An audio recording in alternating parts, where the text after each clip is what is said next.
Ladies and gentlemen, I want you to lean in right now because what I'm about to say could shatter a belief that's been holding your heart hostage. We've all been trained to recognize love through comfort, consistency, warmth, and openness. That's the Hollywood version. That's the greeting card version.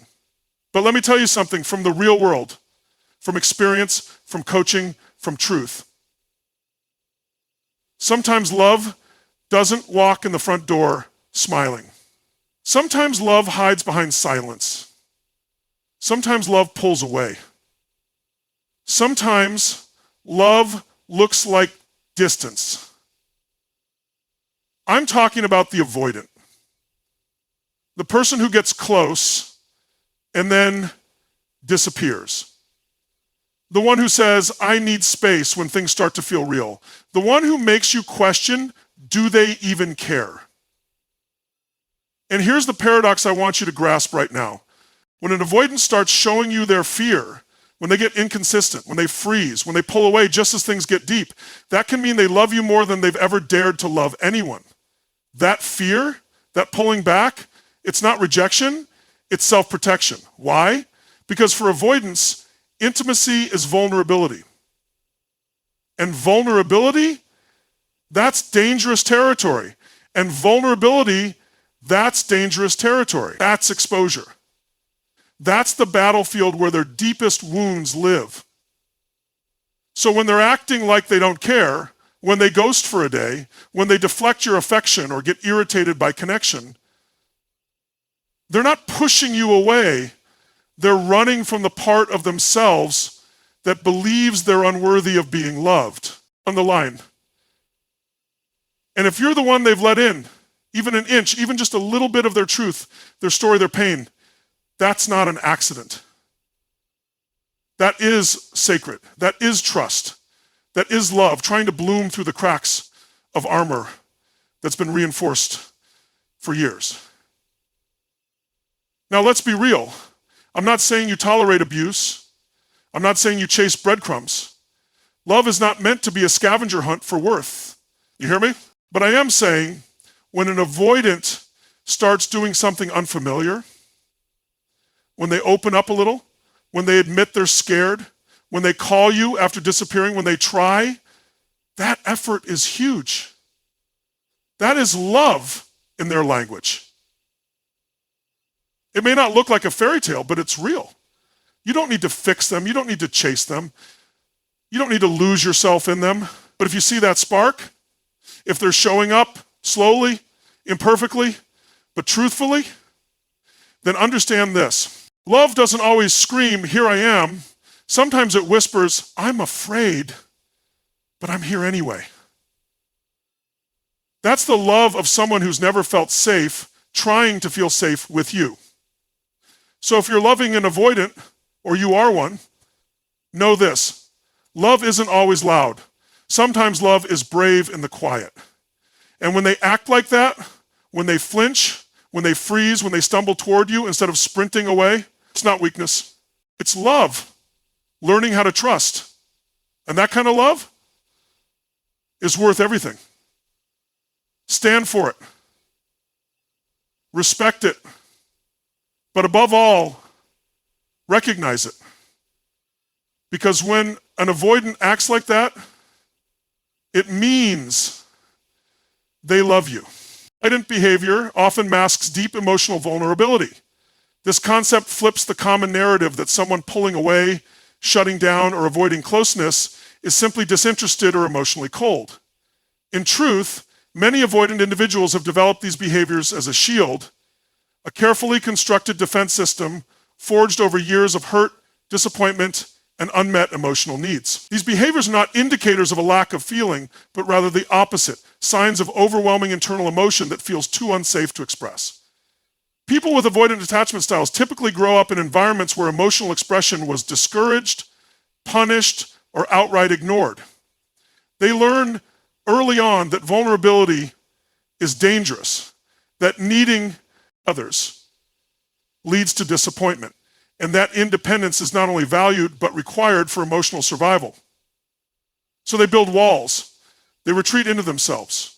They regulate their emotions privately and minimize dependency on others because that was once the only safe option available to them. This conditioning becomes a reflex. They may crave connection on a deep level, but when it begins to emerge, when someone gets close enough to touch their inner world, their internal alarm goes off. The closer you get, the louder that alarm sounds. Not because they don't care, not because they don't love, but because that very love is triggering the buried fear that being known will lead to being hurt, rejected, or engulfed. So they back off. They retreat. Not to punish the other person, but to preserve the only sense of safety they've ever known. This is where the misunderstanding begins.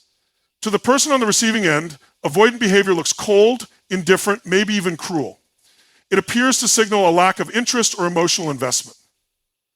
But if we look deeper, we see that it's not about the other person at all. It's about survival. Emotional closeness activates wounds that haven't yet healed, and the avoidant response is simply a method of managing that pain. What's truly happening beneath the surface is a battle between longing and fear. The avoidant person often wants love just as much as anyone else, but their nervous system interprets intimacy as a threat. Their retreat isn't about not feeling. It's about feeling too much and not knowing how to process those feelings without losing themselves in them. They may ghost, shut down, become irritable, or say things they don't mean. All of this is part of their internal self-defense mechanism kicking in to prevent vulnerability. When avoidants begin to care about someone, they are thrust into unfamiliar emotional territory. The stakes become higher. The risk of being seen, known, and potentially hurt becomes very real. Their entire system, built to protect them from emotional injury, begins to rebel against the closeness they crave. This creates a paradox. They want intimacy, but they're terrified of it. And that terror manifests as detachment. The avoidant individual may express love in subtle, non-traditional ways. Fixing something around the house, running errands, giving space when they think it's needed. They may not say, "I love you" often, if at all. They may not initiate physical affection. But if they start letting someone into their routines, their private thoughts, or their decision-making process, these are massive signs of emotional investment. Much more significant than they might appear at first glance. Understanding this behavior requires a shift in perception. It's not about excusing unhealthy patterns or tolerating emotional unavailability indefinitely. It's about recognizing that avoidance is a symptom of emotional wounding, not an absence of feeling. The emotional wall that avoidants build isn't there to keep people out of spite. It's there to protect a part of themselves that once felt unprotected and unsafe. When avoidants act in ways that seem dismissive or detached, they're often attempting to self-soothe in the only way they know how. Their nervous system defaults to avoidance as a means of maintaining control over their emotional state. This doesn't mean they're heartless or incapable of love. It means their emotional blueprint is built around managing fear through distance. For someone in a relationship with an avoidant, the key lies in learning to interpret actions in context. A delayed response, a need for space, or an emotional shutdown doesn't always mean they're withdrawing love. More often, it means they're overwhelmed by how much they feel and don't yet have the tools to manage that connection healthily. Pulling away can signal fear, not lack of love. This is a difficult truth for many people to grasp, especially when they're on the receiving end of that withdrawal. In the world of relationships, we often equate closeness with care and distance with disinterest. But for individuals with avoidant tendencies, distance doesn't mean detachment. It often means overwhelm. The emotional circuitry of someone with avoidant attachment is wired differently. When they pull back, it's not always because they don't love or care. Often, it's because they do, and that feeling terrifies them. Fear is a powerful emotion, especially when it's rooted in past trauma or unmet childhood needs. Avoidant individuals often carry emotional scars from early experiences that taught them love was conditional, overwhelming, or even unsafe. Perhaps they were expected to be self-sufficient too early in life. Maybe they were ignored when they expressed emotions or punished for being vulnerable. Over time, they internalized a belief that love equals pressure and connection means sacrifice. So as adults, when intimacy begins to build and emotions intensify, their nervous system doesn't celebrate, it panics. This panic triggers a set of behaviors that may seem cold, inconsistent, or confusing. They stop texting back, they cancel plans, they become distant or distracted. The person they've been opening up to suddenly feels like a threat, not because of anything that person did, but because of the depth of feeling that has been stirred. For the avoidant, deep connection feels like loss of control. They feel exposed, and their instinct is to retreat to regain a sense of safety. This retreat is often misinterpreted as a sign they don't care, when in reality they may be grappling with a flood of emotion they've never learned to manage. The avoidance withdrawal is often an internal coping mechanism. It's a way to create space between themselves and the intensity of their own feelings. Pulling away becomes a method of emotional regulation. When they love someone, they may feel overwhelmed by the potential consequences of that love. Being hurt, being rejected, being dependent. So instead of leaning in, they lean out. Not because the love isn't real, but because it feels too risky. In their mind, distance equals safety, even if it comes at the cost of closeness. This doesn't mean the avoidant doesn't want connection. In fact, many avoidant individuals long deeply for intimacy, but they're caught in a push-pull dynamic within themselves. They want to be close, but they fear the vulnerability that closeness demands. They crave love, but they fear the responsibility, the emotional exposure, and the loss of autonomy that might come with it. So when they feel love growing, their instinct isn't always to nurture it, it's to pull away to protect themselves. From the outside, this behavior can be heartbreaking. The partner may feel rejected, confused, or abandoned. They may question their worth or wonder what went wrong. But what's actually happening is often an emotional overload on the avoidance part. The avoidant is retreating not because they've stopped feeling, but because they're feeling too much and don't know what to do with it. The intensity of love triggers fear, and that fear drives them to create distance. It's important to recognize that for an avoidant, pulling away is not a premeditated decision to hurt someone. It's a reflexive response to emotional stress. Their system is trying to maintain equilibrium, and distance is their go-to strategy. This doesn't mean their love is any less real. It just means it's filtered through a protective lens shaped by fear. They may love with restraint, express with caution, and connect in small, measured steps, because that's the only way they know how to feel somewhat safe in the face of overwhelming emotion. The fear they experience is not always conscious. Sometimes it shows up as irritability, emotional numbness, or even anger. They may not even understand why they're pulling away. They just know that being close feels too intense. Their inner world is often a battlefield between the desire to connect and the instinct to self-protect. So the moment they start feeling emotionally close to someone, their system may go into survival mode. Survival mode says, step back, create space, find safety. And that's exactly what they do. Understanding this doesn't excuse hurtful behavior, but it does help decode it. Pulling away is not always about the other person. It's frequently a reflection of the avoidant's inner emotional struggle. They fear being vulnerable because vulnerability once meant pain. So when they care deeply, they often back away, not because they're indifferent, but because the stakes feel dangerously high. Small acts of emotional risk are huge signs of trust.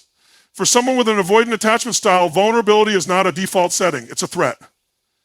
Their emotional blueprint is built around self-protection, distance, and control. Letting someone in, even a little, often feels like stepping into unfamiliar and dangerous territory.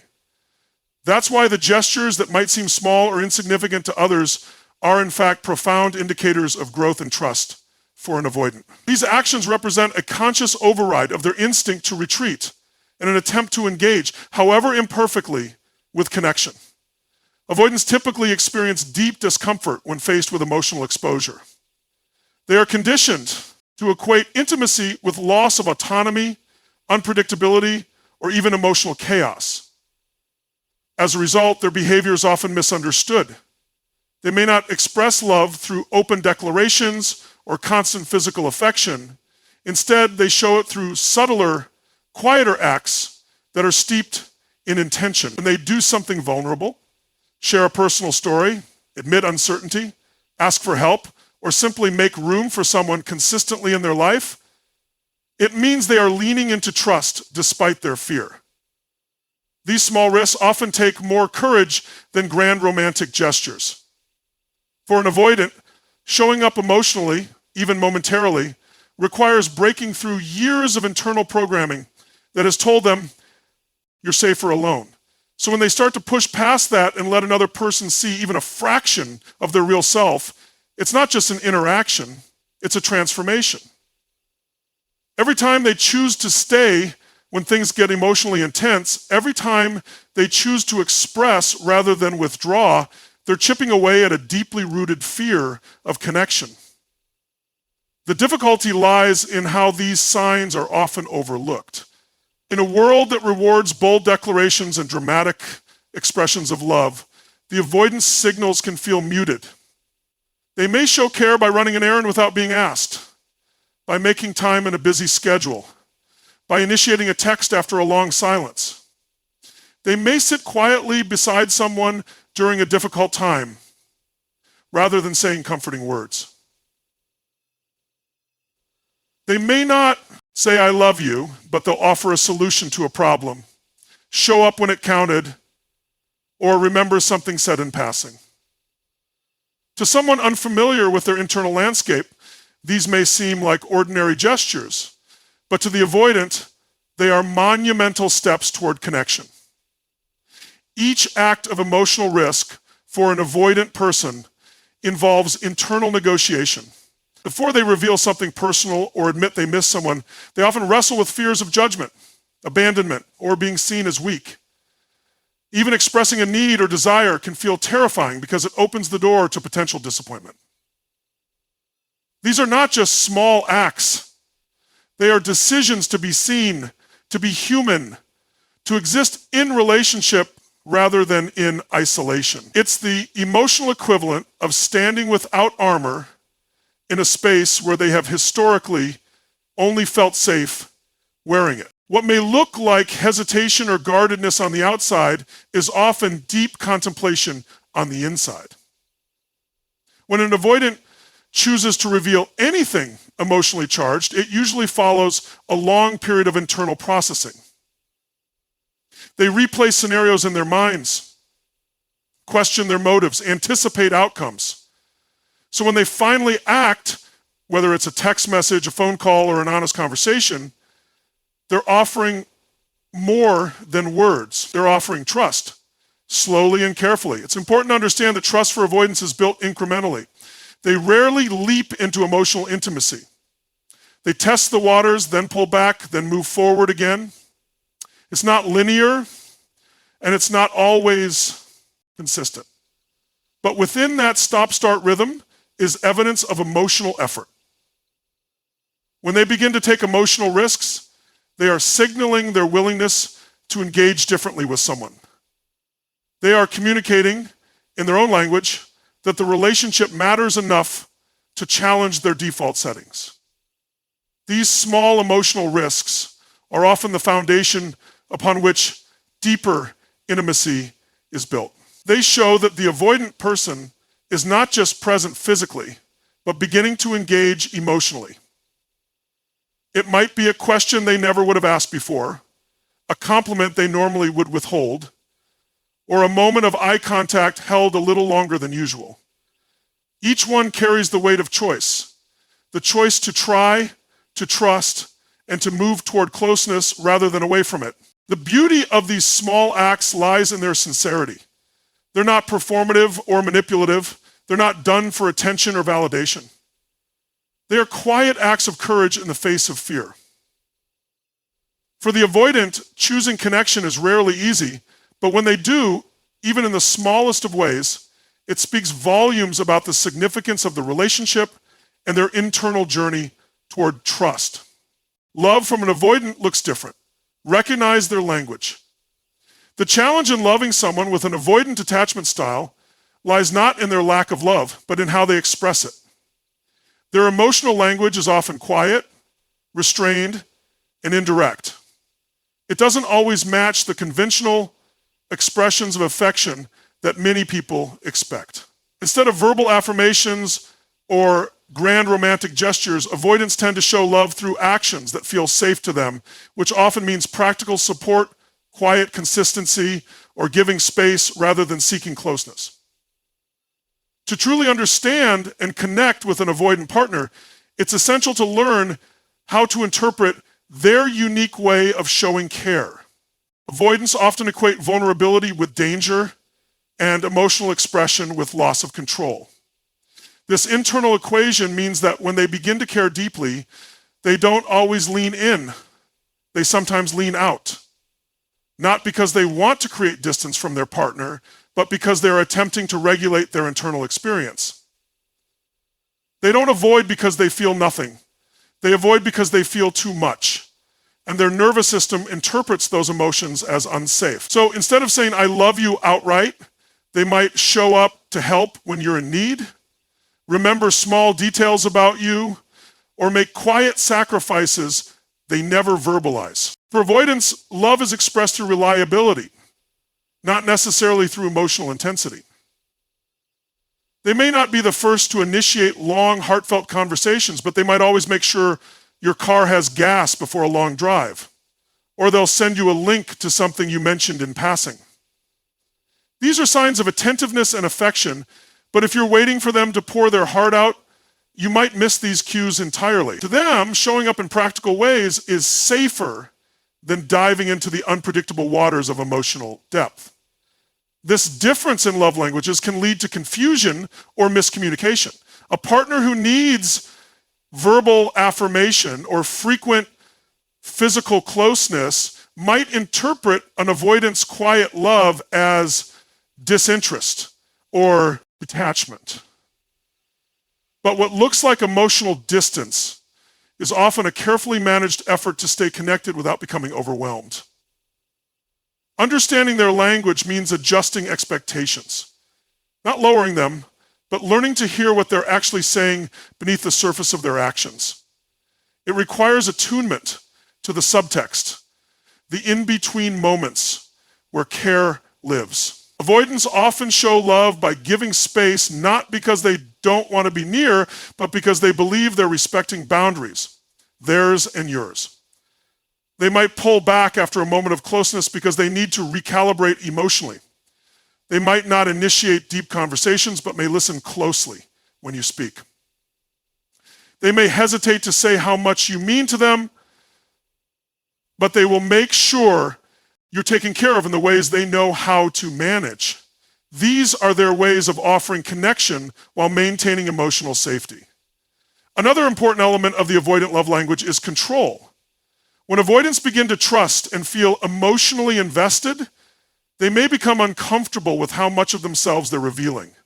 To regain a sense of control, they may withdraw or focus on tasks and routines that feel familiar and predictable. This shift can seem like they're pulling away from the relationship, but often it's their way of staying grounded while their feelings intensify. They're not abandoning the relationship. They're trying to manage the emotional weight of it. When avoidants let someone into their routine, it's a significant gesture. They don't do this easily or without thought. If they start including someone in their daily life, sharing plans or opening up about the future, even in vague or indirect ways, it's a strong sign they see that person as part of their emotional safe zone. This inclusion may be subtle, but it carries meaning. It reflects trust and care filtered through their specific lens of emotional self-protection. Even physical affection can have a different tone. An avoidant might struggle with frequent or spontaneous touch, but they may be intentional about moments of closeness. A touch on the back, a hand squeeze, or sitting beside someone without speaking can carry immense weight. These small gestures are often their way of reaching out without feeling overwhelmed. Their physical presence, especially when it's consistent, is a form of communication that speaks to their comfort and willingness to engage. To truly recognize the love of an avoidant person, it's necessary to step outside the conventional definitions of romance. Their version of love might look more like careful planning, quiet support, or brief moments of openness, followed by reflection. The language of their love isn't always emotional fluency, it's emotional courage, expressed in restrained but meaningful ways. What they say may not be loud or obvious, but if you learn to recognize their signals, you'll see that their love, though quiet, is real, deep, and honest. True connection is built through patience, not pressure. This is especially true when building a relationship with someone who has an avoidant attachment style. Their emotional world operates differently, shaped by experiences where closeness felt unsafe or where vulnerability was met with disappointment. For them, connection is not something to be rushed or demanded. It is something they approach cautiously, with measured steps, always testing the emotional waters before diving deeper. They are not resistant to connection because they don't care, but because they have been conditioned to protect themselves from emotional overwhelm, and that protection takes time to dismantle. Applying pressure to someone who is avoidantly attached often has the opposite effect of what's intended. Rather than bringing them closer, it pushes them further away. When they feel emotionally cornered or forced to respond before they're ready, their instinct is to retreat, not out of spite, but because their system intensity as danger. This retreat isn't a rejection of the other person. It's a reflexive move to create internal stability. The avoidant person is trying to manage a flood of emotion that feels too big too fast. The more they are pressured to connect, the more likely they are to shut down or disconnect as a form of emotional self-preservation. Patience, on the other hand, allows space for the avoidant to process, to observe, and to gradually feel safe enough to open up. Trust is not assumed in their world. It is earned, slowly, often through consistent actions rather than words. Being present without demanding emotional performance gives the avoidant room to breathe. When they are allowed to reveal themselves on their own timeline, they begin to test the safety of the relationship. Each time they share a thought, express a need, or respond with honesty instead of silence, they are building a bridge. But that bridge is built brick by brick, not in a single moment. One of the most powerful ways to support an avoidant in developing true connection is to respect their need for space without taking it personally. This space is not a rejection. It is their way of resetting. When they step back, it's often because they need time to regulate their internal world. Pushing for answers or demanding immediate closeness only adds pressure to a nervous system already on high alert. Instead, allowing that space and showing consistent care in the meantime creates an environment where trust can grow.